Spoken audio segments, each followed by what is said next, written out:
Hello and welcome to Just Jets episode number 195. What is going on?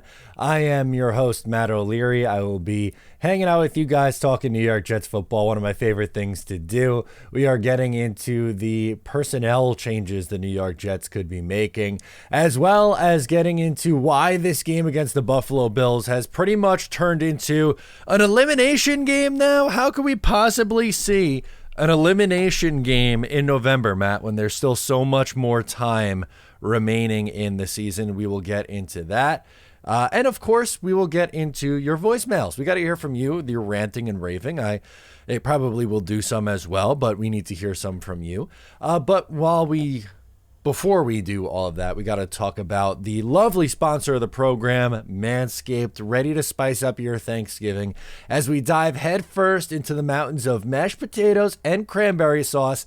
Let's talk about the unsung hero of the holiday season. That's right, that is the Manscaped Lawnmower 5.0 Ultra.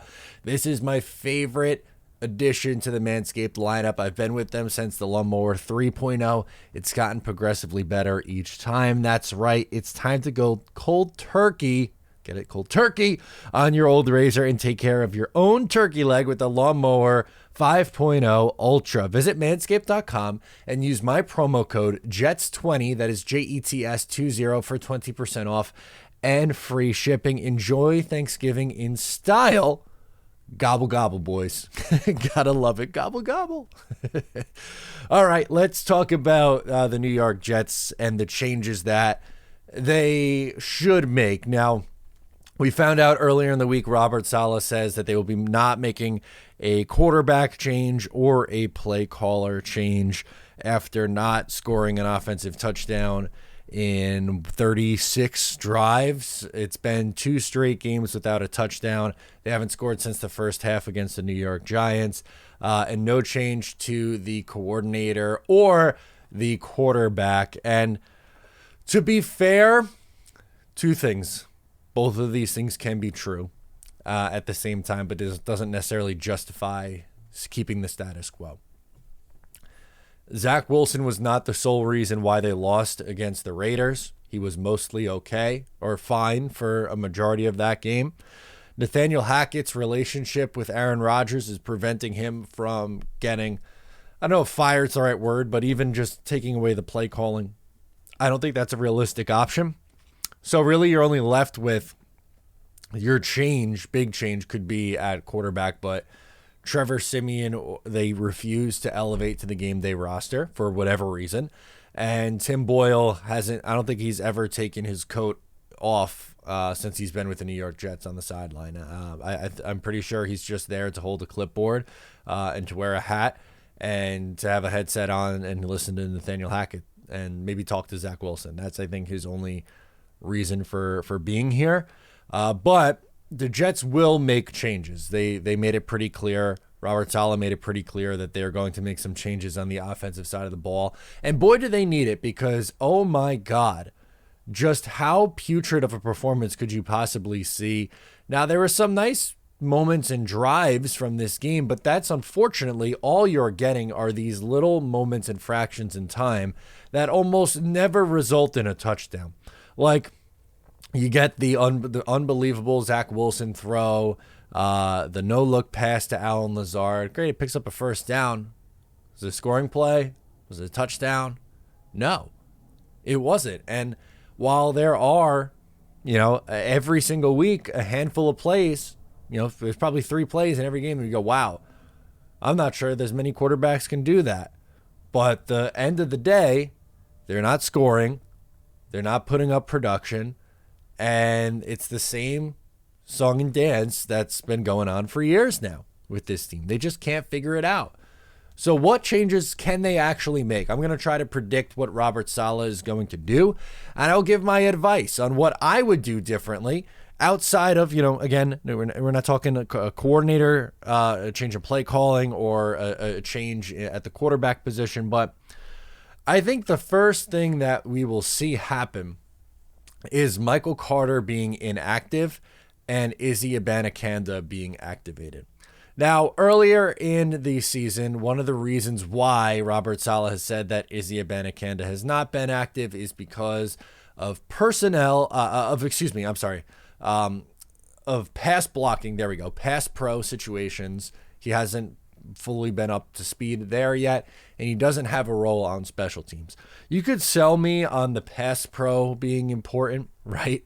But I mean, obviously it is important, but the special team, him not being able to carve out a special teams role for a reason for not being active is kind of strange because neither Michael Carter or Dalvin Cook play on special teams. So I don't know why he has to have that exclusive designation in order to be elevated to the active roster. He adds an explosive element that the Jets don't have outside of Breece Hall. And to be fair, it wasn't a fantastic Breece Hall game on the ground against the Raiders. I do think a big reason for that is two things. One, teams are expecting the run. And number two, for whatever reason, they insisted on running to the right side of the offensive line, which is a weaker side for this New York Jets offense. Right now, that's featuring Xavier Newman and Max Mitchell as the right side. But also, they're running at Max Crosby, who's one of their better run defenders. This is not a good run defending team in the Raiders, and they decided to run at the one player who's a pretty good run defender. So the logic just didn't add up there. But both Michael Carter and Dalvin Cook aren't necessarily explosive backs, and I will give credit to Dalvin Cook. I thought this was probably his best game as a Jet, but he only got 3 carries in this game. So they're feeding him, trying to get him going when he doesn't have it. And then when it looks like he does have a little bit of something, he has some, a handful of carries early in the game and looks okay, and then doesn't get the ball again after that, which is just strange. But Michael Carter was benched after his penalty, and he had a drop. I'm calling it a drop. Others will not, because it was it's debatable on whether it was tipped or not at the line of scrimmage. The issue is you get the benefit of the doubt. For instance, Garrett Wilson also dropped the pass, and he fumbled last week. Garrett Wilson made 2 mistakes, one in each of the last 2 games. And the reason why I'm not harping on Garrett Wilson or going in on Garrett Wilson is because he has earned the benefit of the doubt. Same with Breece Hall, who hasn't really, it's not like he's run, wild the last few weeks. He gets the benefit of the doubt because they are one of the few players that you can consistently say have made plays for this team on offense. You can't hold them to this such accountability, and me getting on here and ripping into Garrett Wilson and Breece Hall when they are the only reasons they get in the end zone. The only times they do get in the end zone are with those 2 guys. They have 1 touchdown on offense. That's not either of those 2 guys. 2, excuse me. I'm sorry. Nick Bawden as well. But think about the touchdowns they scored. The last one was a check down to Breece Hall that he took 50 yards. Before that, against the Eagles, was when you had a run that they let you in on the end zone in, but a Breece Hall run. Before that was a huge Breece Hall run in Denver. Then Garrett Wilson taking a slant against Dallas, 70 yards. And then you had an unbelievable Catch of the Year nominee in week 1 from Garrett Wilson. So forgive me for not getting on Garrett for those drops, but getting on Michael Carter, who it's happened a lot this year, and he doesn't have any of those net positive plays. That matters. And I think that is the first thing or first area where we're going to see a switch and a change. The second thing that I would do, so we're activating Izzy, benching Carter. That's something I would do, and that's something that I think is going to happen, by the way, because we didn't really see Michael Carter after the penalty. I would activate Jason Brownlee and see less Allen Lazard as a reason for that. And Lazard, man, he has really, really, really struggled for weeks now, which is unfortunate. I was relatively excited about getting Allen Lazard in here. Price tag was a touch high, but I thought he would be a good wide receiver 3 option, and then Corey Davis retires, and Mecole Hardman gets traded away, and he's your bona fide number 2, and that's not really his strength. I liked his run blocking ability, and I thought he'd be a red zone threat. And he has 1 touchdown, and it came in the red zone, which is a plus, but way, way, way, way too many mistakes after that. Way too many mistakes after that. But with what Jason Brownlee has is, yes, this is an undrafted free agent, and you might have to temper expectations, but he was making plays, acrobatic plays, contested catches throughout training camp. And he has a relationship or a rapport with Zach Wilson, which I think is something that can't go unstated. I mean, we've seen Xavier Gipson come in and play well, but think about this. Through the entirety of the offseason, Zach was QB2 and running with the twos. And guys like Jason Brownlee, Malik Taylor, Xavier Gipson, guys like that were running with the twos. So it wasn't like Zach was throwing to Lazard or Garrett a ton. There were moments where it happened, of course, but he has that relationship because Brownlee has mostly played throughout training camp with Zach. So maybe there's a connection there. And who knows, you can't score in the red zone, so why not get a guy who could go up and catch the football and put him on the field? I liked Brownlee a lot in training camp. I was banging the drum for him to make the team, and he's finally been activated a couple times recently. Hasn't had much of a role yet, but I'm Team Brownlee.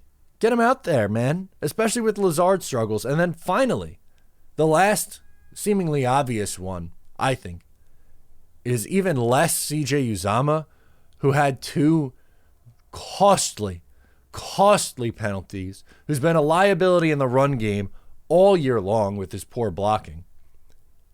And more Jeremy Ruckert, who you drafted in the 3rd round last year, has been your best blocking tight end for the last 2 years, really, but we'll just focus on this year. Best blocking tight end, and who's looked okay in a small sample. Yeah, there was mistakes in the Chargers game, but that's one instance where Uzomah's having these weekly mistakes. Uzomah and Michael Carter are two guys who seem to make costly mistakes every single week. Every week with those guys. And I get it, like they're both, more so Uzomah, right, as he's been around the league much longer and is a leader in the locker room and a veteran. Well, stand him next to, here's what you do. Stand him next to Randall Cobb and let those two guys teach from the sideline with their sweatshirts on. Maybe you don't make Uzomah inactive because the Jets love to use 3 tight ends, but make the distinction of Uzomah being that number 3 tight end and have Ruckert in there significantly more as the tight end too. That's what I would do. Conklin's been really efficient in the passing game, especially. I think he's had a much better year than where he was last year, even if the production ends up being slightly similar. He's a reliable piece. Uzomah hasn't been reliable. I am more in on Jeremy Ruckert, and I think those are the personnel changes that I would expect to see. I don't really see much else changing. Maybe on the offensive line with Dwayne Brown coming back, but I don't know where you put him in. I got to give credit to Max Mitchell. I thought he held up well against Max Crosby, all things considered. And Mekhi Becton, I think, has done a fine job on the left side. He had a really bad game against the Giants, but outside of that, I think he's been mostly fine. And the penalties with Mekhi has gone away. Penalties have been elsewhere on the team, unfortunately. They have 7+ penalties 6 games in a row, which is just unacceptable. But those would be my changes. I'm interested to hear what you guys would change as well. So get after me on social media or in the comments if you're watching on YouTube. And then finally, I want to, or not necessarily finally, but the second thing that I want to get into before we do your phone calls here and your voicemails is why this game is essentially an elimination game. You're saying, Matt, I thought the Jets would be dead after losing to the Raiders, and they kind of were, right? Playoff chances go down. Originally, I did a video where it was like 54 to 25%, but after some other results, it went down to 3%. It's been bumped up to 6% after the Bills loss, but it's the 5-5 Bills against the 4-5 Jets. So unless they tie, which is something I haven't seen the Jets do, which maybe that, I mean, hey, there's always a time for that. Maybe one of these teams is going to come out of there with 6 losses.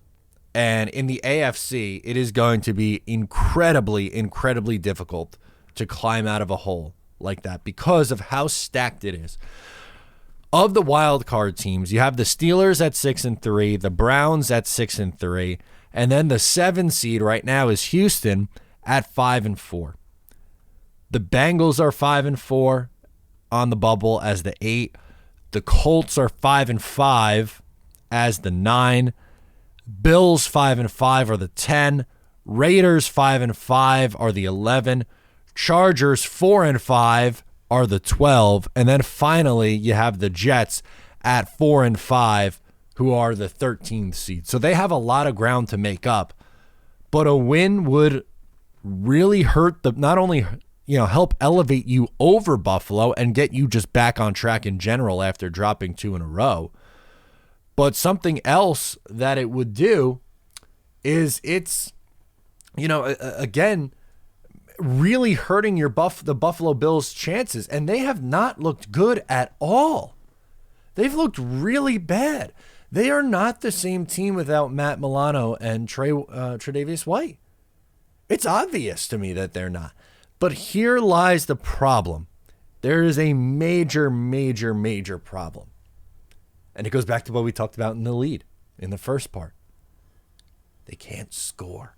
The Jets can't score points. They have 1 touchdown in their last 3 games. And even if the defense, which has played great, not only all season, but specifically against the Buffalo Bills and Josh Allen, the last 2 years, they have done a fantastic job of limiting Josh Allen and keeping them in games. They're 2-1 against Josh Allen and the Bills, and in the loss, they held the Bills to, I believe it was 22 points. Wasn't that a 22-12 game last year for the Jets? I believe it was. That was the Mike White game where he got folded up like an accordion by Matt Milano in that game, and that pretty much ended the Jets season. But I would love to go into this game with confidence, with a lot of confidence, but I can't. And the reason why I can't, but we can still talk about, not saying that it's a guarantee that it's going to happen, but it is an option there that the Jets could stay in this thing. But they have to show me that they can score. It would be great if the Jets hold the Bills to 17 points or 20 points, somewhere in that. We'll call it 14 to 20 points, somewhere in that range. Because for all their struggles and for Josh Allen's turnover problems, which have, reared its ugly head at points this year, they are going to get the ball into the end zone, even against the great Jets defense. So you're looking at a worst, again, best case scenario, maybe you're giving up 14 points. Can the Jets score 14 points? They haven't in 3 weeks. 13, 6, and 12 are their point totals the last 3 weeks. So my biggest fear for this game is the defense does its job like usual, and you lose the game 16-9. That would be essentially a repeat of what just happened. You lost the game 16-12 to the Raiders because you couldn't score a touchdown. And the defense did its job. It created 2 turnovers. It sacked the quarterback. They made plays. And I see people, and I get it with the, critiquing the run defense.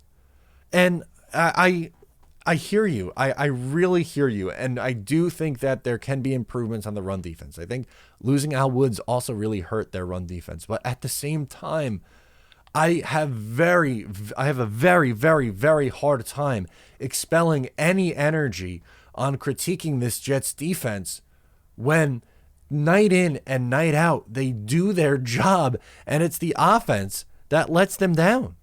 That's what the story has been in this game. If you hold an opponent to 16 points, more often than not, you should win the game. Pretty much the only game they didn't do their job was that Dallas game where they allowed 30 points. That was the worst game of the season. They allowed 30 points. But in every other game this year, 16 to the Bills, 15 to, well, not even 15, really 13 to the Patriots because there was a safety in that game. 23 to the Chiefs, 23 points against the Chiefs. Denver Broncos put up 21 points, 14 to the Eagles, 10 to the Giants, 20 to the Chargers. There was a special team score, so it's 20. And by the way, those 20 points, the 2 touchdown drives, the ball was gifted to them on the 2-yard line and the 50-yard line off of fumbles, and 16 points. And they have lost games this year, going in reverse order, 16 points, 20 points, 23, and 13 points. And have lost those games. That's unbelievable.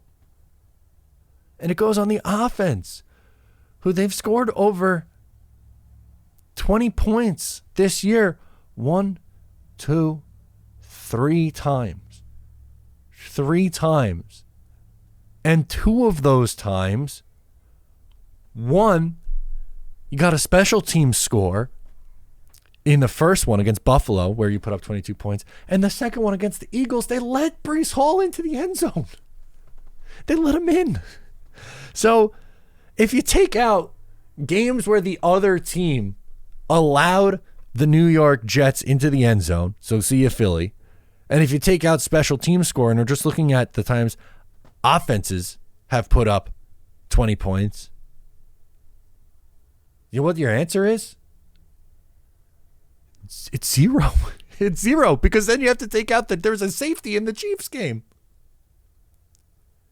So if you're looking at just this offense, again, not a special teams, not a defensive score, not a let a guy walk into the end zone because we couldn't handle the end of a game, and we thought that was the best way to get back in this game. They just haven't scored over 20 points once with just their offense.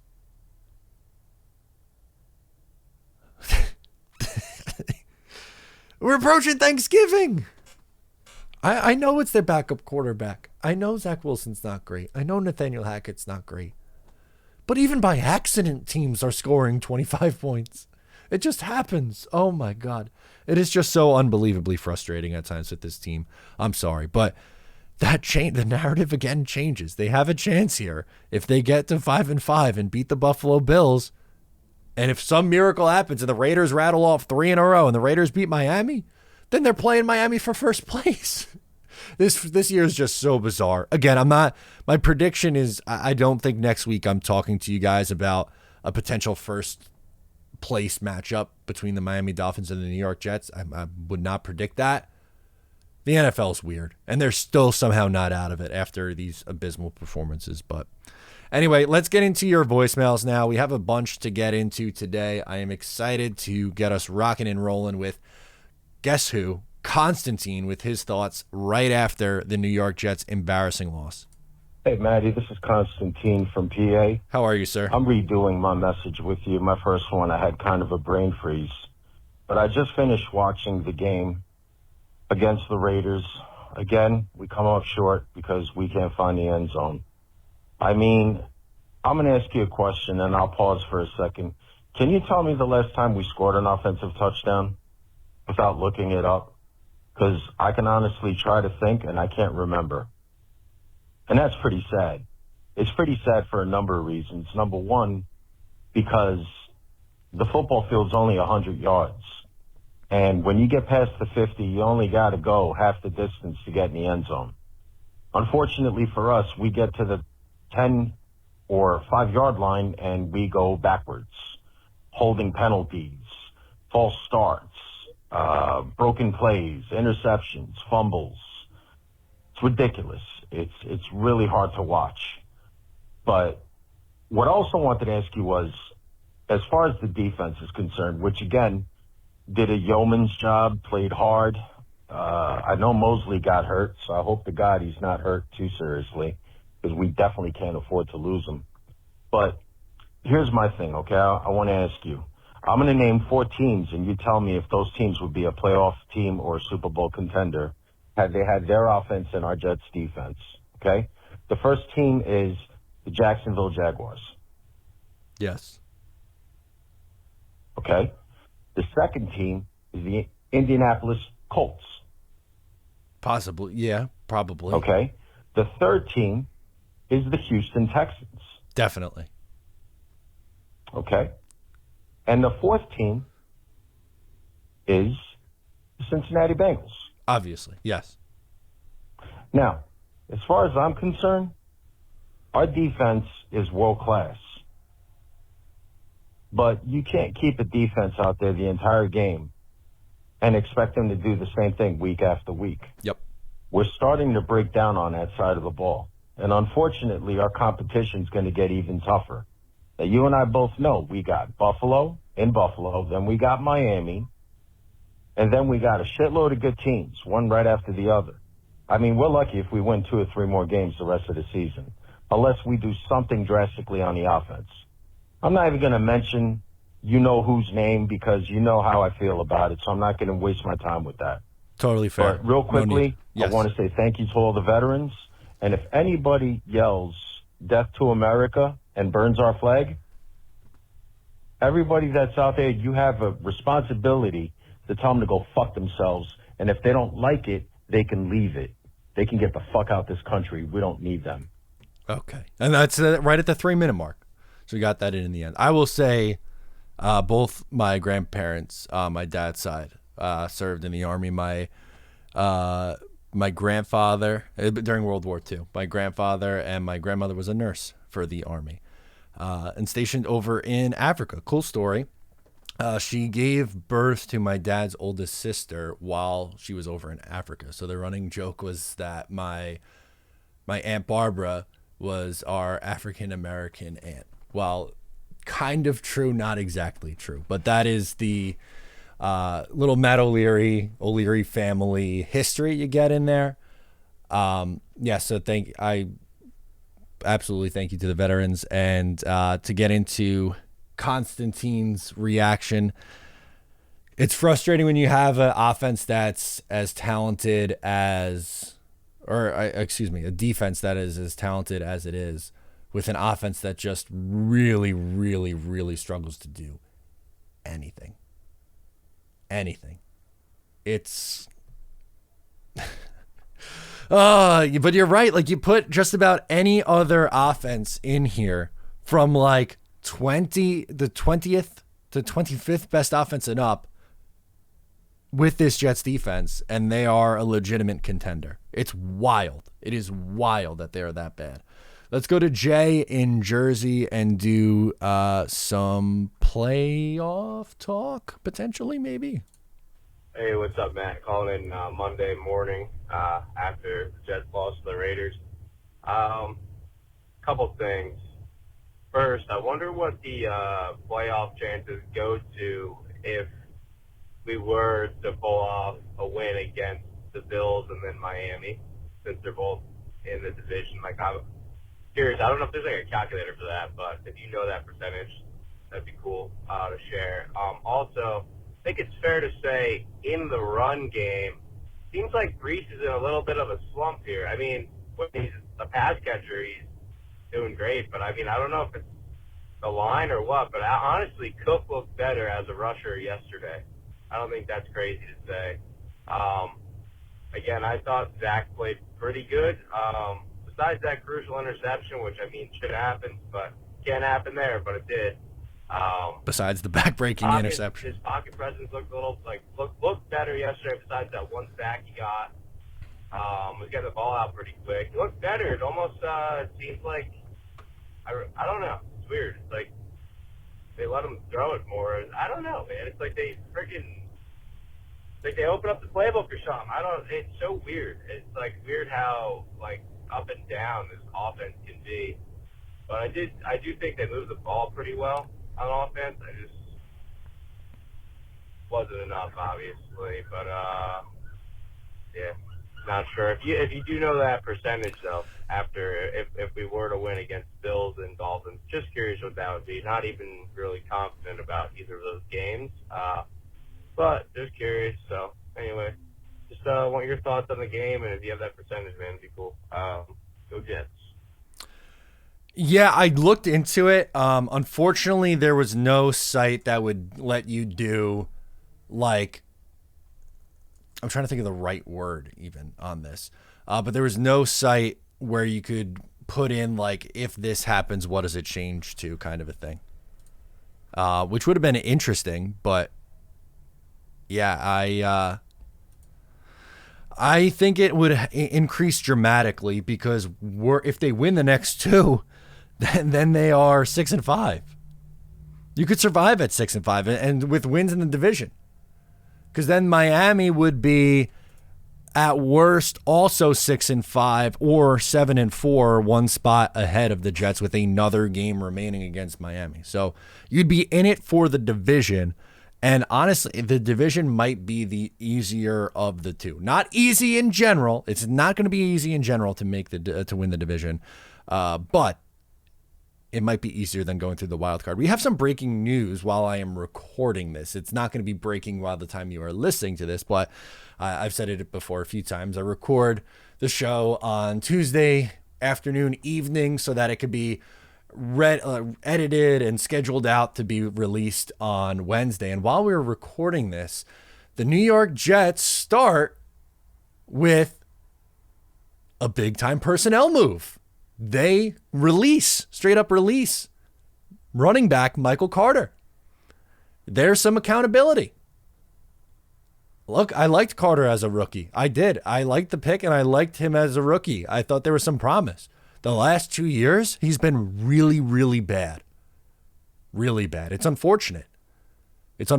But yeah, the Jets just decide to move on from Michael Carter, and it's going to be Izzy Abanikanda time, which is something that I said in the start, and you're probably commenting down below already if you were listening to the part, and you're like, wait a minute, Matt, he's not on the team anymore. And apologies, we weren't up to that part of the timeline yet. But yeah, I am excited to see what Izzy Abanikanda has, and I'm glad that they held someone who was really well liked in the locker room very accountable. So I'm a little surprised that they went straight release. I thought they would just make him inactive, but yeah, that's a surprise. But I can't say that I am completely down on it. Interesting. But yeah, unfortunately was not able to find, what you plug, like if you were able to plug in, if this happens, then what does it change to? But right now, as of recording on Tuesday, there's no games by the time you'll be listening to this yet. On Wednesday, it's 6%. And I'm sure it would only drastically go up if they win the next two. Let's go to Dante in South Carolina up next. Hey, Matt. Dante from South Carolina, calling after the Jets stunk up the joint in Vegas. I was going to buy tickets to that game. Thank God you didn't. I did not. I don't want to see Lazard in a Jets jersey ever again. I know he wasn't a problem last night. I just want to get that out there. What I really meant to say was I don't want to see CJ Uzama on the frickin' field anymore, or I don't want to see him in a Jets jersey. I think they can take CJ Uzama, Michael Carter at the running back, and Nathaniel Hackett. I think they can just leave him in Vegas. At this point, Michael Carter is not adding anything to the field that Izzy Abanikanda cannot do. He's not adding anything to the field that you and I can't do. We can both run a little curl route right behind the lines and then drop a pass. We can do that. Why am I not getting paid millions of dollars to do that? I'm so mad that we are wasting the best defense in the league on an offense like this. It's not even Zach's fault, I don't think. I mean, when they let him loose, he does what he needs to do. That interception was rough, but we also had a chance to, kind of tie it up. Conklin freaking defends the Hail Mary. We can't. The refs don't see Salah calling for a timeout for the first 7-8 seconds. It was just a rough night, man. I guess Aaron Rodgers can keep his recovery, speed. I don't want to rush him back for a team like this right now. It'd be nice to win a few games, but at this point, let Zach finish out the season, see what you got in him, and then attack the draft. Go Devils. Go Jets. Bye. I like the Go Devils in there. I got to take a break last night from watching my favorite team, the New York Jets, who can't score, to watch my other favorite team, the New York Islanders, who also can't score. But the Rangers and the Devils are really good. So if you're a New York sports fan who's a little down on the football season and want to try hockey to maybe get into it, there you go. Maybe watch one of those two teams. I can't do the on the Hail Mary play. It's a Hail Mary. That is the absolute low of low percentage plays to gloss over, Dante, I love you, but to gloss over the bag-breaking interception and then to go, well, the Hail Mary, if Conklin didn't tip that down. Like, that is just such a copium method. I'm sorry. There are 3 really, really, really good Zach Wilson plays a game that I could understand why people see those and think that they want to hold on to the hope that he could be the guy that he was when he was taken 2 overall, or just to snap out of it. But there's no consistency, and letting him loose, he's thrown a ton of passes the last 2 weeks. Over the last 2 weeks, he's thrown 39 against the Vegas Raiders, 40, really the last 3 weeks, 39, 49, and 36 passing attempts the last 3 games. And they have 1 passing touchdown. 1. It was a check down that Breece Hall took 50 yards. 17 of 36, a 47.2 completion percentage, 240, 1 touchdown, no picks. 78.5 rating against the Giants. Against the Chargers, 33 of 49, 263, 67.3 completion percentage, no touchdowns, no picks. 8 sacks, 2 fumbles lost, an 80.6 rating. Vegas, 23 of 39, 59 completion percentage, 263, no touchdowns, interception, 68.6 rating. He was better than where he was at the end of last year. They still can't get the ball into the end zone. He is part of the reason. He's not all the reason why they're struggling, but he is definitely a part of the reason why they can't get the ball into the end zone. Let's go, Jake from NYC. Up next. Hey, Matt. What's up? Jake from NYC. I wanted to call in this week. That loss confounded with the Chargers game. It broke me. I had to log off the Jets Twitter for a bit. I guess I just wanted to get your thoughts on my feeling right now, which is I think it's time to put Salah and JD on the hot seat. I mean, I get it. There's a lot of issues on this team. There's a lot of issues on this offense. I think sticking with that is just okay. You're kind of breaking up a little bit, Jake, but we were able to hear the JD and Salah on the hot seat part. I think that's enough to bring up an interesting point here on the show, which is Salah and Joe Douglas's job security. I don't think it's unfair to be critical of either of those two guys. Because as you said, with the quarterback situation, that falls on Joe Douglas because they had an opportunity in March to add another quarterback, which they didn't. I talked about in March. I remember there's a video of me talking about Robert Saleh saying that Zach Wilson is going to be the number 2 quarterback on this team. And I said that maybe they see something in him that he can improve to be that, but that's incredibly risky. And then in the first game of the season, 4 plays in, Aaron Rodgers goes down.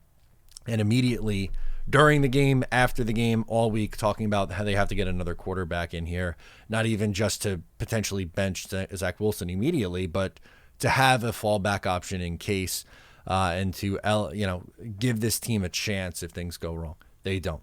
Trade deadline comes. Jacoby Brissett could be had for a day 3 pick. Doesn't get traded. They don't inquire. Josh Dobbs gets traded for a 6th. He has 5 touchdowns in 2 games with the Vikings. The Jets offense Zach Wilson has 5 passing touchdowns in 9 games. That is absolutely frustrating. That is absolutely worthy of criticism. And Salah, the penalties have been a major, major problem.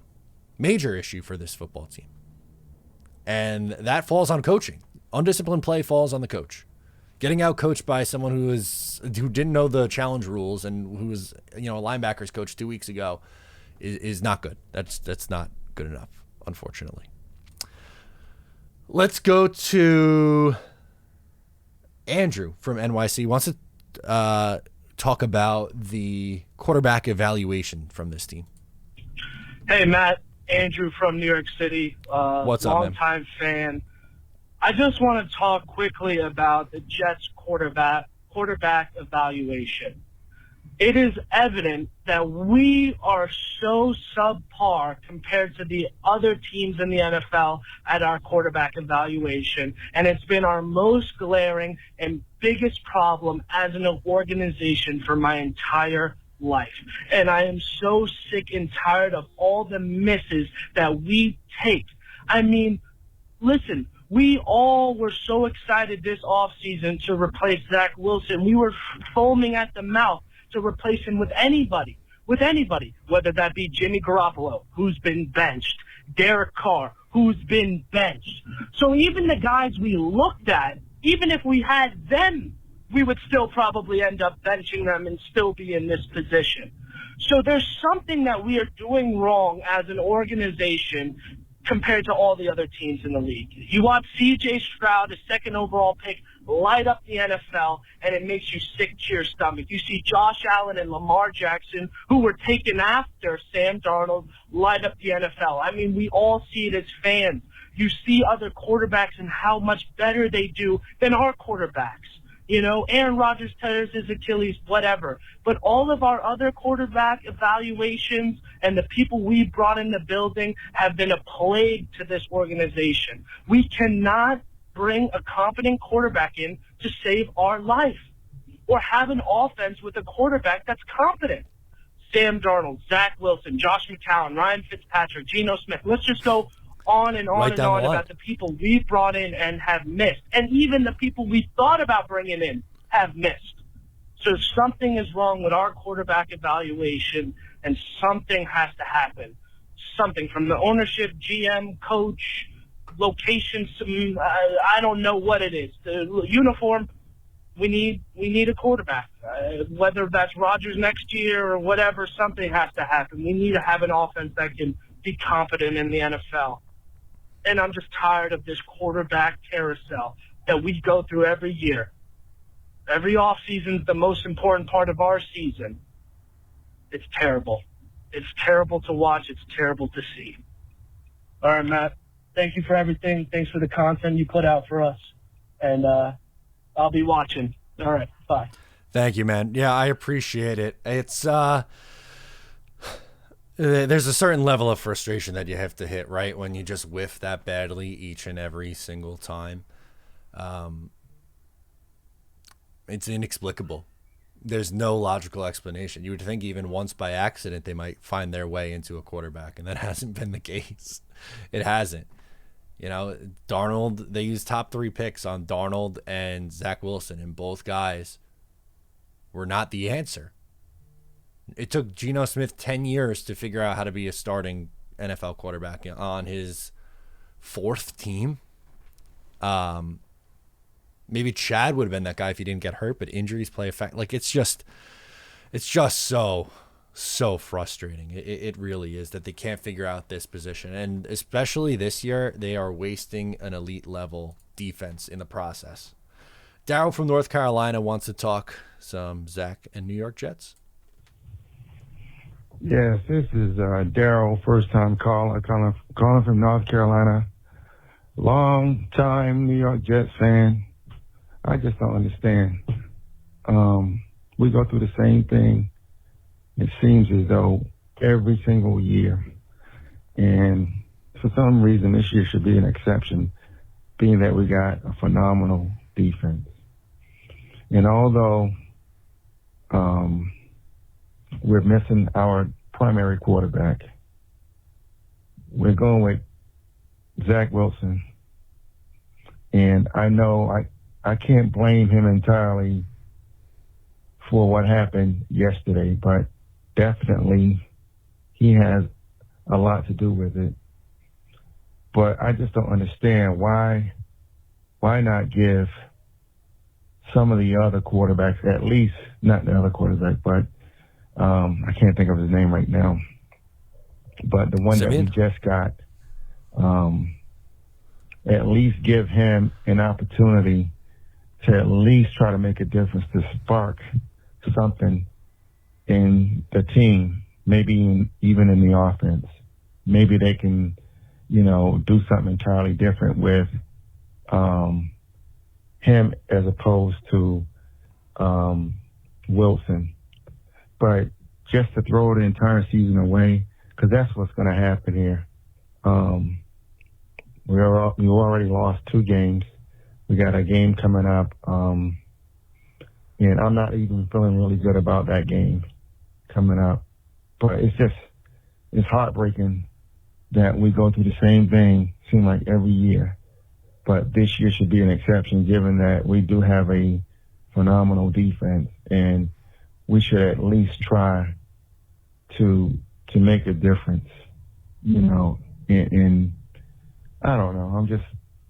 I guess I'm venting, but I'm really upset at the same time. But anyway, appreciate what you do. I like watching your podcast. Thank you. Keep doing the great work you're doing. Take care, man. Bye.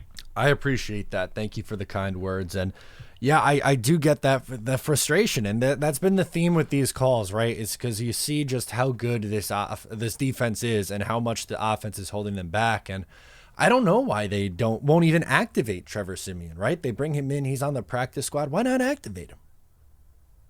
Tim Boyle, they have no interest in playing, as he hasn't taken his jacket off once since he's been here. But seriously, I don't. That is a very valid point, Daryl. I don't know why they refuse to, one, activate him, or two, give it a shot. But they better figure this out on offense and figure it out quick. Otherwise, we could talk about Aaron Rodgers coming back all day long. Wants to make his return in mid-December, but if you're out of it, doesn't matter. Let's go Jay in Jersey City. He's frustrated too. Let's hear him out. Hey, what's going on, man? This is Jay from Jersey City. How are you? Long time listener, first time calling in. I appreciate your channel, man. That actually inspired me to start watching the Jets again after the decade plus of terrible football. So I'm sorry. Keep up the good work, my dude. But all this time watching your channel, this time I really had to call in because I'm sorry, but I'm sick of this shit. The coaching is terrible all around, especially in key moments. Terrible situation awareness in this era of 2024 professional football. And I'll at least say that Albright, he's made some progress with a bit of his coaching this year, but I still watch the film and sometimes don't understand his philosophy and principles being taught in crucial moments, especially when the rotation on the D-line sometimes. Like, it's really frustrating. But with Saleh, while I think he could be a good coach, not a great coach, he just ain't this for the city or the fan base at this time right now. Too many of the penalties, the lack of details, and no accountability. Like, it's terrible. But, I've seen some of this shit last season. Some things mask that issue, but it's starting to come to light more and more. I mean, going in on the OC is not even worth my breath. It's been the same result with insert name here for, it seems like, forever with this fucking franchise. I got a lot to rant about, man, but I don't want to take up too much of your time on the show, but, man, I got to start calling some more because this is some bullshit. One last thing, just for the moment. I feel like this all starts from a lack of, foundation being established and culture being established from the top down with this franchise. With the management that's just been terrible. Finally have a half-decent to good roster and all the terrible decisions from recent years and distant years before are still leaving this franchise stuck in the same fucking loop. And shout out to my guy Constantine, because, that's my favorite Jet fan these days besides you, because I'm sick of this shit too. It's a disgrace. Hashtag Constantine rants, because we should all as a fan base demand and expect a much better product on the field in this modern era, the 2023, 2024 NFL football days. Like, this is dog shit right now. Anyway, thanks for my call. Absolutely, man. Thank you for calling in and checking in. You're welcome back anytime to call in. Constantine had a good one this week. He was firing and ready to go. But it's again, the frustration is totally valid with everything. And Saleh is going to get criticized this week. He has gotten criticized a ton already because of, again, there's just so many issues. And when you get the undisciplined play, that's a big part of it. I like some of the things that they have done culture-wise, Douglas and Saleh, but eventually the culture doesn't mean jack what unless you start winning some football games. It's time. It's absolutely time. Travis from Ohio. Yeah, we need some Travis from Ohio positivity. Let's do it. Hey, Matt. What's up, dude? Travis from Ohio. Hey, brother. What do you say? I mean, you guys have all said it all for Jets Nation. And articulated it well. So here's the last thing I'll say about it. When they say same old Jets, that means, because we've had good defenses throughout the years, and the problem never has been the defense. The same old Jets means we haven't developed a sustainable, successful offense since Joe Willie Namath. And maybe it's the curse from his deal with the devil. Who knows? The curse. But it just hasn't happened. We haven't developed an offense sustainable. Now, we had years. Ken O'Brien led the AFC in passing yards the one year we made a run with that team with the Saxon exchange. Vinny came in and 98. We went to the AFC Championship that year. He was awesome with the Big Tuna, Bill Parcells. And Mark Sanchez, you were wearing his jersey the other day. So that was the last time it reminded you of any offensive glory this team's had. And Fitzpatrick the one year. And we knew that wasn't sustainable either. So they have, for all the different reasons, they just haven't developed a sustainable, successful offense. And that starts the quarterback. And you got to coach up and develop a quarterback and offense. So it's everything on that side of the ball. And we have, think of all the receivers and running backs we've had. And we've had some good offensive linemen, but just haven't had it. So, anyway, love you, brother. Go Jets. And who knows? Send in your tryout video. Shit. Can't do worse than our buddy there. So, I don't think so. Love you. Bye. Travis, I appreciate you as always, my man. I was looking up Kenny O'Brien. Did not know that he was born on Long Island. He's a Rockville Center kid. Played high school football out in California, so I don't know if that really counts. But, yeah, look at that. Born in RVC. Love to see it. It's so, you're right. The valid point, though, that you bring up is they haven't been able to do it with any sort of consistency. There's been flashes of it. The last time, I think, was 2015 when we really saw it. But even 2009 and 2010, it wasn't a great offense. They were significantly better than where they are now, but still that was an offense that held them back from their real biggest potential. It's just so frustrating. That's the same thing over and over and over and over again with this team. It's the same story. Peter from Hudson Valley is up next, and he has a new concept that the Jets should try. I like this. Let's do it. Hey, man. It's Peter from up in the beautiful Hudson Valley. Calling in again this week after another disappointing loss. I'm going to try and be more upbeat this week, considering I think we're all down in the dumps after losing 2 straight that either of which, if had been turned into a win, would have helped a lot, as we say, toward the playoff race.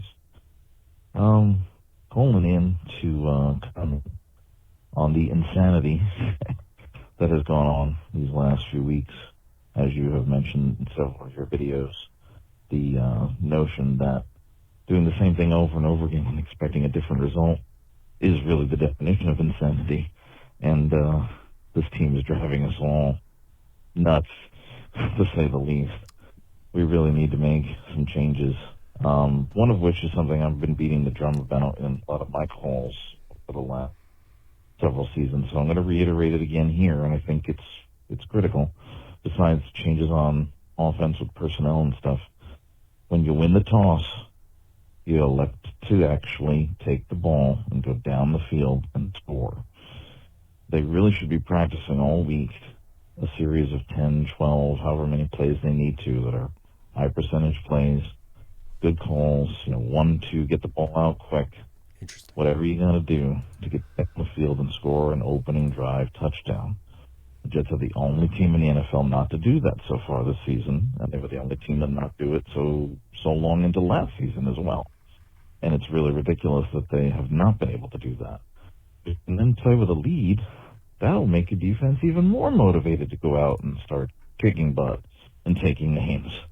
Who cares if you're getting the ball to start the second half? When you have a defense like the Jets have, they really need to just be able to take the ball, go down the field, and score in the opening possession of the game. Period. End of story. It's got to start happening. And that way, if you play with a lead, you can kind of take a breath and feel more confident about the way the rest of the game is going to go. And hopefully it should lead to more scores as you progress throughout the game. And hopefully this will lead to something, where we get some wins going and string some things together. So that's my comment there. One small question possibly for this week as well is, besides obviously activating Izzy Abanikanda and get some speed on offense, do you think the Jets might elevate Zach Kuntz and maybe see if he's a red zone threat? Because of his size, can be a mismatch, and maybe he helps out in that area to try and get some touchdowns, considering he's a big guy. So hopefully some changes will be afoot, and this will get the Jets going, and let's see what happens. We've got games coming up. We need to get some wins. As always, go. Thank you, Peter. Wanted to mention again, because I've said it before, and you know this, but your voice is so soothing. There we go. So soothing. The double S got me. So soothing. It really calmed me down after just the frustration of this offense on this team. But two interesting points. One that I definitely did not think of with Kuntz in potentially activating him. We talk a lot about diminishing Uzama's role. Maybe make him inactive and activate Kuntz, and you're blocking tight ends Ruckert. That's an interesting. Now that's what I did not think of that, but I like that one a lot. I am lukewarm on your first thought, which would be different about them electing to receive and trying to go down the field and score. My fear is something that we've seen too much is you go down, you get the ball 99 times out of 100, it feels like. I'm sure that's not the exact number, but there's a lot of touchback right on the opening kickoff. So you get the ball to 25, you go 3 and out, you punt, and then they're starting with the ball, I don't know, on the 30, maybe. Hopefully, maybe you get a beauty of a punt from our guy Morstead, but you give them great field position, then you find yourselves down, and then they start with the ball. That's my fear. But to just change something up, don't hate it. Don't hate it.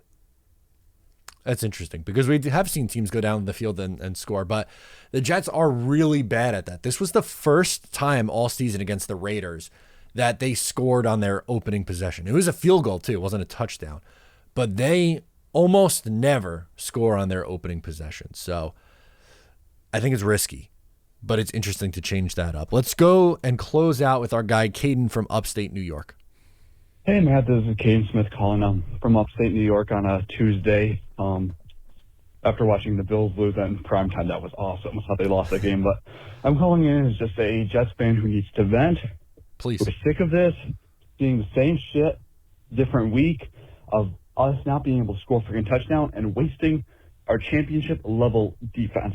It is sickening that, is one lousy touchdown that much to ask for in the modern-day NFL? I don't think so, but could you please reassure me? Because it feels like it's like I'm asking for the whole world. It's just so frustrating, and I just needed to vent about it. So Sunday night, what I did, I went on a Jets Facebook page that I'm part of and just posted a vent, basically saying, at this point, if this offense can't figure it out, just shut the season down. Don't rush Rodgers back. Keep him healthy for next year. Just go for a better draft pick for a good offensive tackle or wide receiver. Just at this point, if nothing changes, just the season's over at this point, especially if you don't beat Buffalo. And I posted this on Facebook, and basically everybody agreed with me in saying, yeah, you're totally right. The pain from the offense is horrible. But then you always have the bottom feeders of the Jets fans who are saying that I'm delusional, I don't know football, that I'm stupid, that I'm not a true fan of the team. It's like, I am a diehard fan, as much as you can get. But I am a frustrated fan that is sick and tired of only watching us score field goals in winnable games. Winnable freaking games. I'm just sick of it. And the people there just on Twitter and Facebook, most of the people on Jets communities are really respectful. There's always just those people, though, who think they're right and think that they know everything and that they can boss people around and be mean to them. It's freaking ridiculous. I'm just sick of it. So I just needed to call and vent about the Jets. I'm over this, man. I want to win. But with this offense and these penalties, we're not going anywhere. We are not a playoff team with the way we're playing. The defense is a playoff caliber defense, but our offense is nowhere near it. And we need to figure some stuff out quick. We had a chance Sunday night, but we blew it because of stupid penalties. And honestly, I'd say Salah's his unwillingness to make changes. Did he bench Uzama? No. Uzama should have been benched because he caused 2 penalties that stopped us from scoring. And there just needs to be some major changes made to this Jets team. So thanks for taking my call. Hope we can turn the stuff around against the Bills. Because I do not want to hear from all the Bills fans up in Western New York. So thanks for taking my call, and go Jets. Yeah, good luck up there this week up in upstate New York in Bills territory. I don't know how you do Jets Facebook. I have a hard time with comment sections and Twitter mentions, Instagram, all that stuff. I've been doing this a long time, and Facebook was some of the more toxic things that I've ever seen. So I've gotten off of Facebook personally, but if it's worked for you, I'm glad that it's worked out well. It was not a good experience for me, so I got out of there. But I think we could disagree and try to be as respectful as possible. And sometimes I need to heed my own advice, and maybe I need to do a better job of that. I'm sorry that happened to you. But you're not wrong to question this offense. This offense has to get in gear immediately. If not, their season is over with another loss, and you don't have to worry about Aaron Rodgers coming back, because what's the point of bringing him back if you're out of it? That's going to do it for me on this episode. Please make sure to subscribe wherever you get the show. Leave a like if you're on Facebook. If you're on YouTube, leave a like, subscribe. I appreciate each and every one of you for tuning in. I'm Matt O'Leary, and I'll catch you next time.